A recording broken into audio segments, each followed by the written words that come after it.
Greetings, IB artists. This is Miss A. It's been a while and I really miss you. Hopefully with this video I'll be back on track. So today I want to discuss applying to universities with your portfolio. So we've already talked about that your portfolio is the most important part of your coursework. This is what you will be applying to universities with.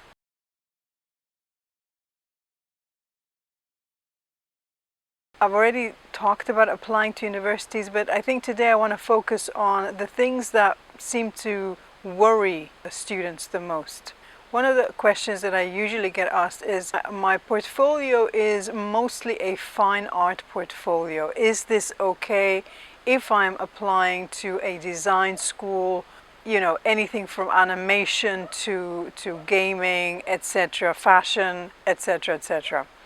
And my answer is always yes. If you have a very kind of strong fine art portfolio, you can get in anywhere. Why? Because you have covered all the bases. You have the skills and the techniques.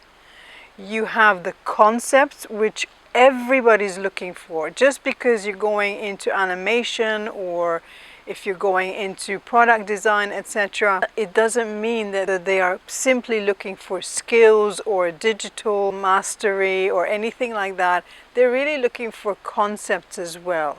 Everybody's looking for concepts. Everybody wants to know that you can take an idea from start to finish, get inspired by that idea, develop that idea, and make it into something your own original take on that.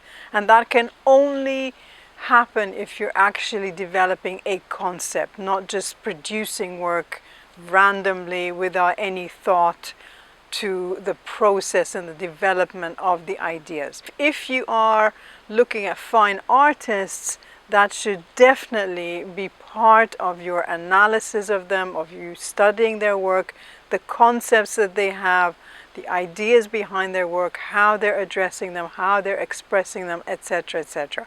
So you've got the skills, you've got the concepts. You are also proficient in using the elements and principles of art, which is the basis for all visual arts. Again, anything from fashion to architecture, right?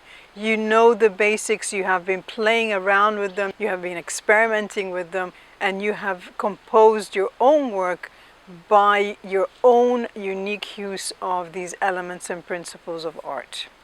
Okay, so the short answer is a heavily fine art based portfolio. Can you get in anywhere? Absolutely yes. However, I will say this, because you are entering a highly competitive field, because art is a highly competitive field to get into, if you have some kind of specialized project on the side that you did on your own, and I know what you guys are thinking, where do I get the time to do that on top of working for my IB Visual Arts? I get it. It is very challenging.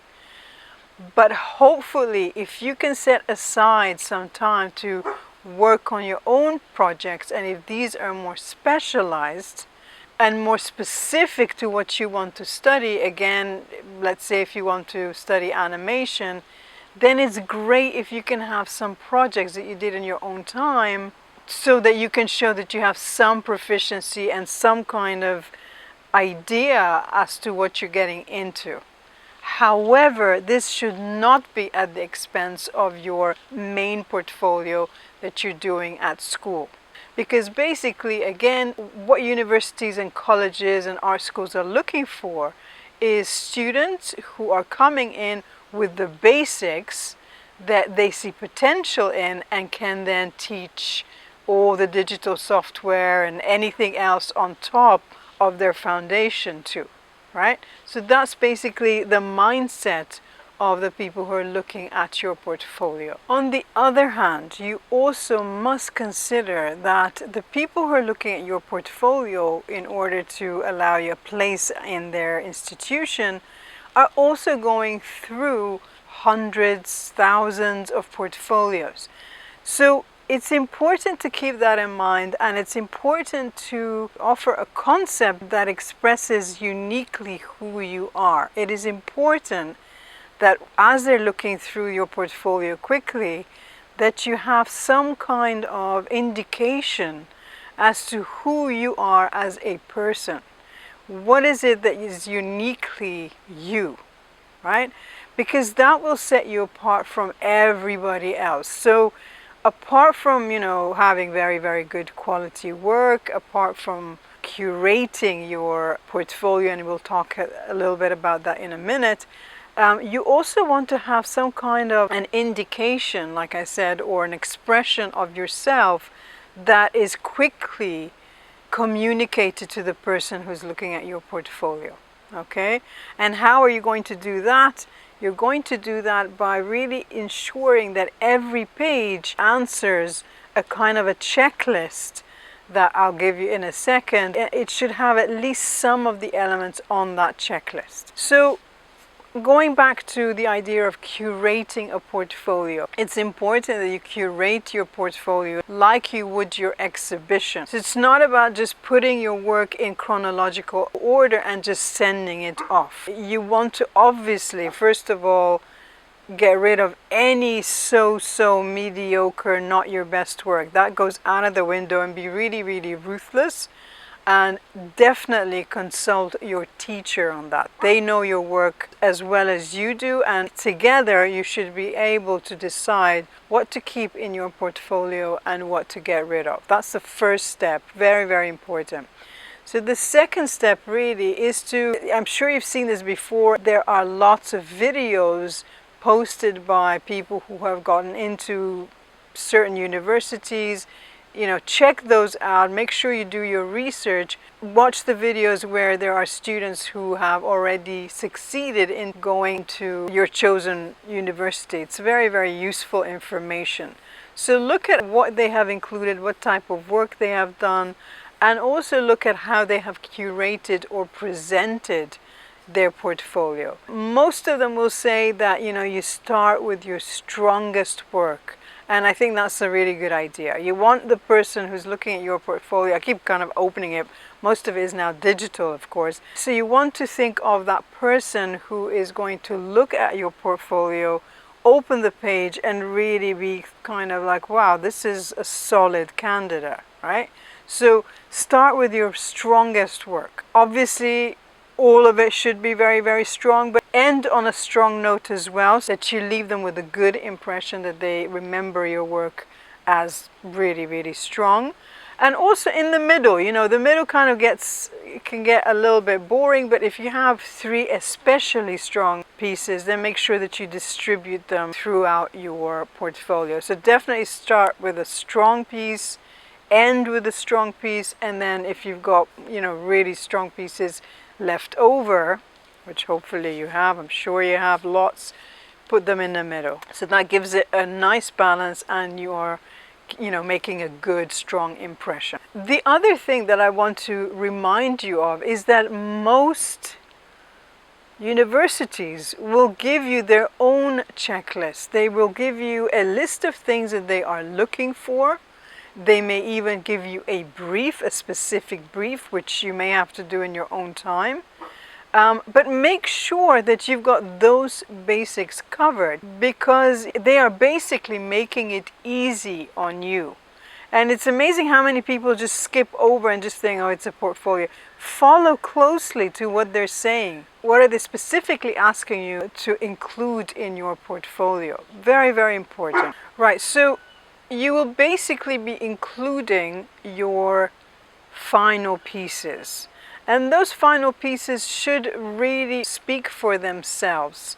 Remember, the people who are looking at your work are professionals. They can very quickly gauge what they're looking at, the standard and possibly the medium as well, right? So this is important to know, because when you're kind of supplying them with extra information, don't be really, really boring and say obvious things. This was a sketch using pencil or something like that. You're wasting good space to really stand out and say something unique, to share something about your process that is interesting. You want to sound interesting. You don't want to be wasting that space that they give you by stating really obvious, this is a study in watercolor. That's not going to stick in anybody's mind. Do talk about your process though, because your process is definitely unique to you. The way you are developing your craft, the way you are developing your thoughts, ideas, the way you are developing your visuals. That is interesting because it is unique to you. So, my checklist of what you need on every page on your portfolio would be to ask yourself the following questions. Is this page communicating my skills, the level of my skills, techniques, craftsmanship, etc.? Is this page really talking about the interesting part of your process? Talk about the unique aspects of your process of developing your crafts, your skills, your visuals, your concepts. Does this page show off my critical thinking skills? Again, very, very important and absolutely relevant to all and any subject that you are applying for. Is this page showing off the discoveries that I've made, the discoveries that I've, uncovered through steady process or by accident? Something that is, an exciting kind of discovery will always be interesting, right? So make sure that you include your discoveries on the relevant pages. Does it show that you are passionate? And again, it's not about, oh, I'm so passionate, I love art. This is not what they're looking for. They're looking for someone who is steadily progressing, steadily working, someone who's committed, someone who's excited about what they've learned, what they've discovered. That just speaks passion. Do your pages speak about your passion? Think about, does your page reflect your personality, your unique perspective, your unique process? Again, they are looking at loads and loads of portfolios. Make sure that you stand out by being authentically you. I think if you combine these questions and answer at least one on every page, you can't go wrong. You will stand out as an interesting, committed, passionate artist, and you will be attractive to people who are looking to recruit students for their institutions. So, best of luck to you. Remember that all the hard work by this point is already behind you. You've done the work. Now it's time to really show off and enhance everything that you've done over the 2 years and present yourself and your work in a way that really captures whoever is looking at it and inspires them to invest in you as a student, as a potential artist. Okay? All the very, very best. Thank you so much for listening. This is Miss A. I hope it's been helpful. All the best.